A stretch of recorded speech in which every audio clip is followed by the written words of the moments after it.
The Adidas Adizero SL2 is one of the best daily trainers, but let me explain why it's not for me. So starting out with the outsole of the Adidas Adizero SL2, we have a pretty similar traction pattern or outsole pattern to the first edition, the Adidas Adizero SL, which was one of my personal favorite daily trainers. And honestly, it performed really well. From a traction point of view, this type of rubber paired with this pattern of outsole, I believe works really well, or in my experience, worked very well in a multitude of different surfaces, from dirt paths to also concrete paths. And I haven't taken these on the trail, but I'd assume that they'd be okay. I wouldn't recommend these for trail. I would probably recommend a more traditional trail running shoe. But in my conditions in San Francisco, I was just mostly running on roads, a little bit of dirt here and there, and I had no problems with slipping whatsoever. The traction performed very well. I do want to note that this traction pattern is not an Adidas Continental rubber outsole, so it is some type of rubber compound. I'm not exactly sure what it is, but it worked very well from a traction point of view.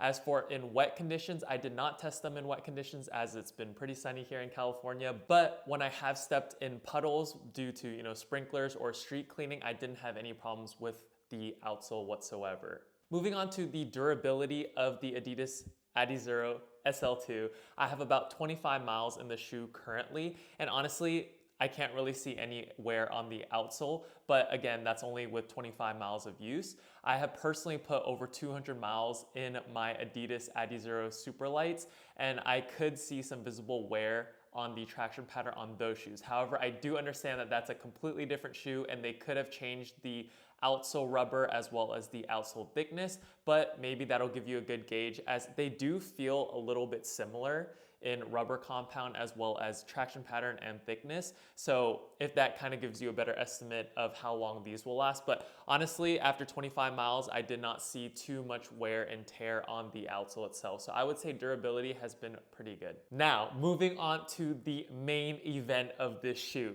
So if you remember correctly, the Adidas Adizero Superlights, the original versions of this shoe, had a full-length light strike midsole with a kind of hockey puck in the forefoot of Light Strike Pro, which is Adidas's super foam or more premium foam. And in this iteration, for $10 more, priced at $130, the SL2 has a full-length Light Strike Pro. Let me repeat that, a full-length Light Strike Pro housed in a Light Strike 2.0 midsole casing or whatever you want to call it. So essentially the outside of the shoe is Light Strike 2.0 and then the inside of the shoe, or there's like a drop in of Light Strike Pro that's full length. Let me just tell you, it is very special what Adidas did with this shoe, especially priced at $130. I myself was surprised when I saw the spec sheet. When I heard that this shoe was releasing, I was super excited because for $130, you're getting full-length Light Strike Pro. It is housed in that Light Strike 2.0 carrier, but I feel like that's a great value.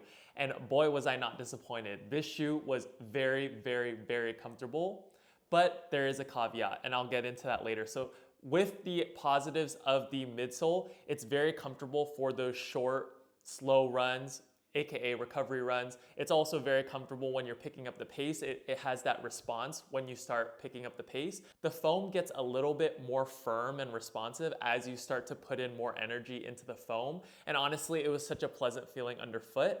I felt like I could take this shoe for fast runs, slow runs, regular runs, and short runs. However, when it did come to the long runs, this is my little caveat.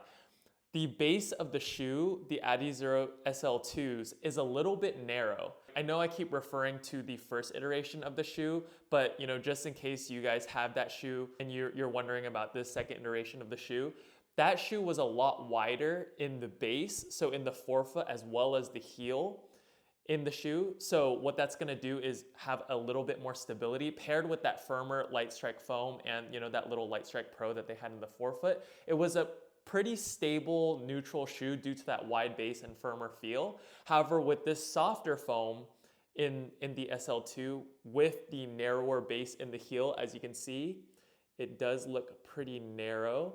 And the forefoot also is pretty narrow. I wouldn't say it's a very unstable shoe, but for my personal running form, as well as during long runs and my preferences, I would prefer not to run in this shoe for long distances, as I am typically a more neutral pronator. However, when I do get tired and when I'm at the ends of my long run, sometimes my running form gets a little bit sloppy, if I'm being honest, and I start to overpronate a touch. And with that narrower heel as well as narrower forefoot, I did feel not stable or not unstable, but I did feel like I wish that I needed a little bit wider of a base in the back as well as the forefoot. Now, with that being said, I feel like that the SL2 still could have got the job done for long runs. It's just not my personal preference, as well as I do have a little bit wider of a foot. So I don't know if that makes any difference, but with a narrow base, I personally just didn't feel that I had enough stability in the shoe paired with that softer foam. The cushioning on this, if you have a narrow foot, as well as you have a great running form or a more neutral running form and you're not sloppy like me, this is gonna be a very special ride, and I could see this as a top daily trainer, especially priced at $130 compared to a lot of daily trainers that are, $140 to $160 nowadays. This is a fantastic value, and I think it's one of the best cushioning setups to date in a daily trainer. Moving on to the upper of the SL2, they didn't change it too much from last year's model, in my opinion. It does feel a little bit more futuristic or maybe a little bit more fusey or plasticky than last year's model. Last year's model was definitely more of a traditional mesh feeling upper, but this one feels like it's a little bit thinner, as well as it just has a little bit more, I don't want to say rigidity, but there's some maybe little overlays of plastic that makes it feel a little bit more sturdy. However, I didn't have any problems with the upper. First of all, the heel lockdown, the most important part of a running shoe in my opinion, was great. They did add some heel or Achilles pads in the back of the heel counter, which was a very welcome addition. It helped keep my heel in place. I also did not have to do the runner's knot, whereas in the first model, I did have to do the runner's knot to get a good heel lockdown, so that's always a plus. And as for the upper in general, it fit my foot very well. Again, I do have a wider foot, but I still went true to size at size 12, and I honestly wouldn't change the size at all. So if you're looking to get this shoe, I would recommend true to size. As for the upper materials, I did feel like the upper was a little bit more ventilated than most other models now, with the daily trainers having really thick uppers. This one, actually, I was able to feel the wind to my toes. So ventilation is a very important aspect of a shoe to you. I would say that this is a pretty good option. As for how the upper felt on my foot, it felt pretty nice, pretty snug, kind of like how I like my running shoes to fit, and it was very comfortable from day one out of the box. My first run, I didn't feel like it needed any break-in time. The upper was soft and kind of molded to my foot pretty quickly, and I had no complaints about the upper. It was super light and it was very comfortable. So with that heel lockdown, as well as the pretty light upper, light and minimal upper, I don't think there's a gusseted tongue in this shoe. There is not, and it was very comfortable. I had no complaints about the shoe. So overall, the Adidas Adizero Superlight 2s are such a great shoe, especially priced at $130. I just want to commend Adidas for not raising the price by $20 to kind of match all the competition at $140. They kept the price point at $130. They raised the price by $10 from their last model. However, they did give a full-length Lightstrike Pro midsole. I think that this is going to be the best daily trainer for a lot of people, or the best daily training option.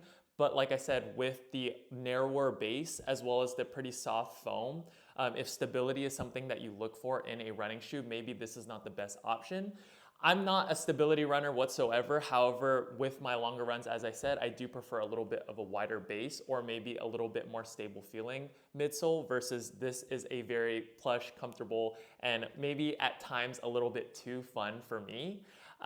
So that's a me problem, but honestly, if you have a narrow foot or, depending on your preferences, I could see this as the top of the line daily trainer, especially for that $10 quote unquote discount compared to the rest of the other daily training options. So that is gonna wrap up my review of the Adidas Adizero Superlight 2s. Let me know in the comment section down below if I missed anything or if you have any other questions.